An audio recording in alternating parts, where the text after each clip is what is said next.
Народная одежда – результат сложного и длительного исторического процесса. Она формировалась под влиянием религии, этнических традиций, истории, местности и взаимодействия с соседними народами.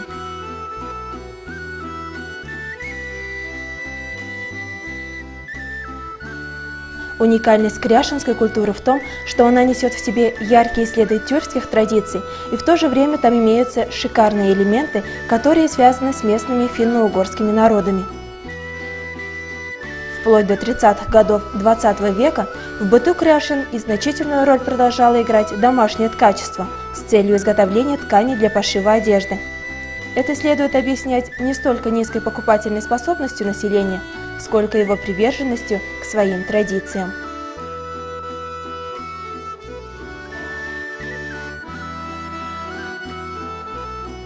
Валентина Петровна Максимова является этнографом, специалистом по кряшенскому народному костюму. Она более 20 лет занимается изучением кряшенских костюмов, ездит на экспедиции, у бабушек познает подробности создания элементов народного костюма. Она создает наряды для кукол, фольклорных ансамблей и артистов. Итак, Валентина Петровна поможет разобраться лишь в малой части многообразия кряшенских женских головных уборов.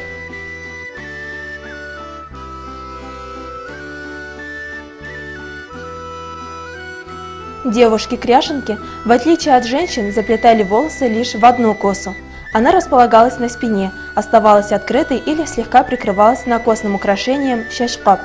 Накосник представляет из себя полосу, украшенную 2-3 рядами монет.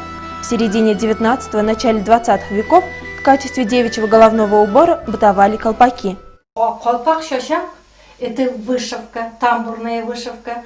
Впереди вот именно где шашак. Шашак – это значит бахрома. Обязательно отдельная бахрома завязывалась, а сейчас уже это просто пришито.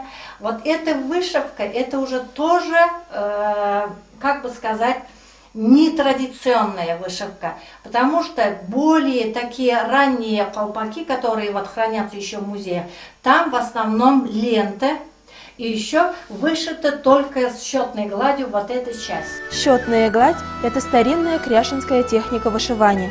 Для этой вышивки использовались домотканные изделия. Счетная гладь требовала очень много времени и труда, так как нужно было сосчитать каждую ниточку. Видимо, поэтому наши бабушки начали пользоваться тамбурной вышивкой и болгарским крестиком. Кроме колпак-шашак, девушки-кряшенки носили ок-колпак. Она имела длину около метра, у основания заворачивалась несколько раз и прикреплялась бахромой. На кончике колпака была кисть, щук, и она свисала спереди со стороны сердца. Невозможно представить кряшенку без нагрудных украшений. До замужества девушки носили так называемое томахса – небольшое околошейное украшение с монетами, любили большие серьги и попарно носили браслеты. Кряшенки никогда не выходили на улицу без украшений. И в чем же был смысл носить такие тяжелые украшения даже на полевые работы в самую жару?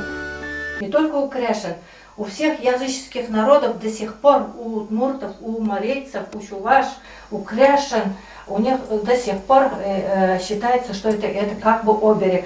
Вот обратите внимание, шея закрыта, руки, где серебряные, вот эти браслеты, они еще были с монетками, 3 монетками или попарно были. Даже колечки, которые одевали кряшенки, это тоже были монетками, мелкими такими монетками, они звенели, когда они работали, ходили, двигались. Вот. То же самое накосник, мы говорили, вот здесь. Сплошь монета. Это тоже как оберег, это уже сзади. «Береги и цени то время, что в колпаке ходишь», говорили в старину. И вправду, период девичества был очень недолг. В 17-18 лет девушек выдавали замуж. После венчания, перед тем, как войти в дом мужа, попечитель молодоженов Киямат Лаганкей повязывала молодой невестке женский головной убор. Сначала волосы молодой невестки заплетали в 2 косы и закрепляли на макушке в определенном порядке.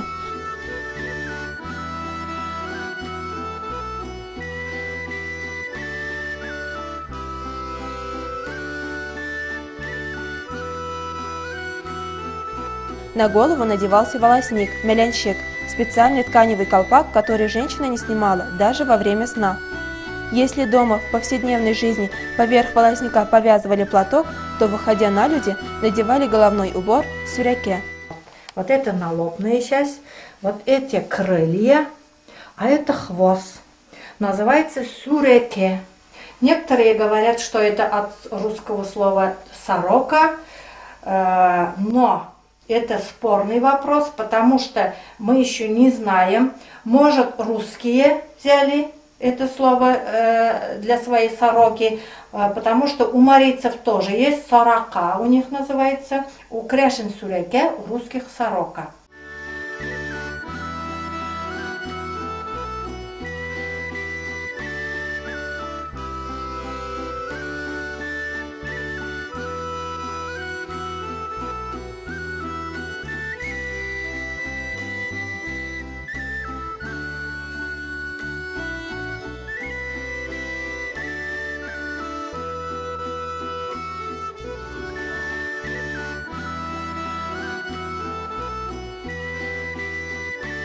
Также на невесту надевали уже женские нагрудные украшения – тушлек и кеселе. Тушлек – это матерчатый нагрудник, сплошь украшенный монетами, сверху мелкими, а ниже более крупными. Считалось, что тушлек защищала грудь женщины от сглаза. Кеселе или девет муйтумар представляет собой перевязь квинтообразной или прямоугольной формы в виде узкой полосы. Она украшена несколькими рядами монет. Перевязь надевали через левое плечо под правую руку. Для каждой женщины-кряшенки национальная одежда с украшениями из монет является бесценной святыней, которую чтут и берегут. Именно поэтому семейную берегиню ни под каким предлогом не дают чужим. Голову невесты накрывали большим платком с кистями.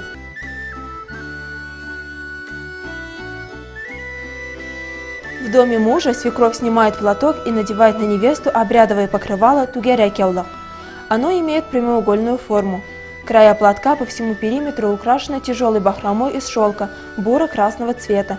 Приходящийся на лоб край платка украшен 2 или 3 рядами монет. Само покрывало состоит сплошь из узоров. Объяснение этим непонятным узорам снаружи можно найти во внутренней стороне. Знаки специально закрывали от посторонних глаз белым полотном, поскольку тугерекеулах – это оберег невесты. Вот эта середина, это мы это воспринимаем как знак Тенгре. Вот это если четырехугольный, это прямоугольник мы воспринимаем как Вселенная, а это знак как раз Тенгре, знак Вселенной. Вот. Почему именно по бордюру вот этот идет? Это значит солнышко, ночь, вот луна, например, месяц, снова день, снова ночь, снова день. Вот это у нас круговорот идет. Дальше вот эти знаки древа жизни, мы это уже знаем, что это как бы знаки, как бы оберегающие семью, род, благополучие. А вот невеста наша, она же начинает новую жизнь. Она, дай Бог, даст новую жизнь новому человеку. Значит, ее надо оберегать. Значит, не так просто, а вот именно под таким оберегом. Вот поэтому до рождения первого ребенка девушка, женщина, кряшенка невесты, она должна была носить вот этот платок. Особенно, когда выходила на люди, где народу много было. По словам Валентины Петровны, тугерекеулах вышивался по особой технике. Полагали, что это ковровый шов. Валентина Петровна попыталась создать тугерекеулах, применяя технику коврового шва, но не получилось так, как изготовляли в старину. По словам Валентины Петровны, никто не смог ей объяснить, как это делается. Такие покрывала умели делать лишь мастера, и они передавались из поколения в поколение.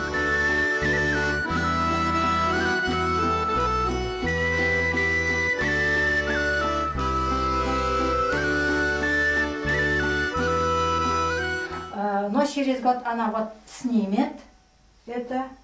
Украшение она все равно вот так будет носить, уже как женщина, уже ее будут узнавать по этому головному убору, по этим нагрудным украшениям. Если даже их не будет, то по головному убору ее уже все будут узнавать. Это молодая женщина, не девушка. До начала 20 века кряшенская традиционная одежда сохранила свои древние формы, соблюдались последовательность и порядок одевания. Хотелось бы, чтобы эти традиции сохранялись и имели продолжение. Во время съемок мы использовали украшения и элементы одежды кряшен, воссозданных специалистами по оригиналу, поскольку даже на время съемок фильма женщины не согласились сдать свои национально-семейные одежды о береге.